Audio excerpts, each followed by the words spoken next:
Alright guys, mapagpalang araw sa inyo lahat. Meron tayong cooking tips dito sa easy to prepare at masarap na sabaw. Kinamatisang baboy. Nakatikim na ba kayo niyan?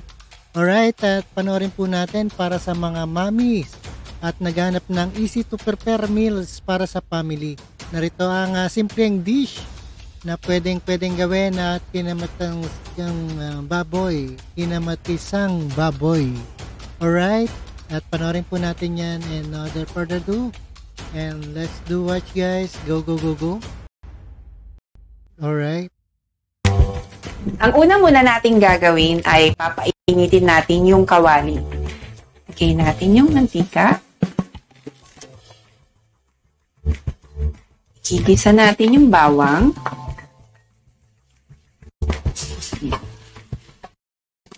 Sunod na natin yung sibuyas.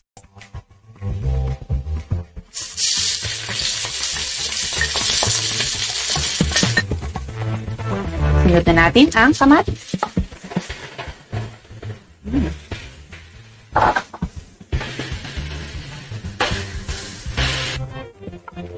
Lagyan na natin yung pork loin.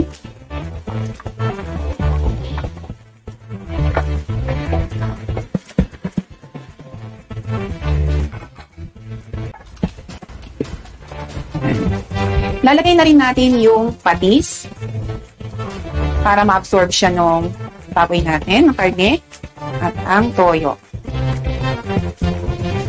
Hayaan lang natin siyang maluto ng mga 30 minutes at every 15 minutes, itotoss natin siya, haluin natin siya. So after 15 minutes, ganito na yung itsura niya. Medyo natutuyo na yung sabaw kanina. At makikita nyo, yung mga kulay orange, yun yung lycopene, yung kamatis, which is very healthy sa heart natin.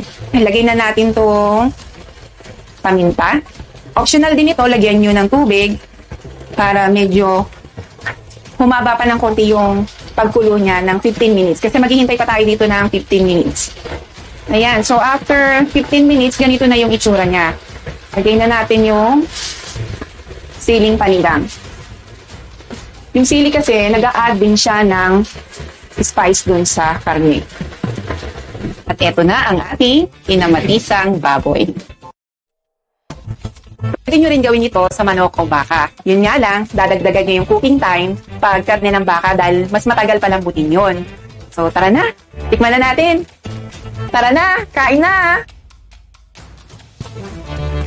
Ang tao. Ito yung inaamoy ko sa labas. Siyempre, tikman nyo na.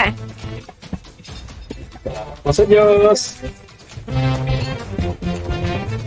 Masarap. Wala bang kanin?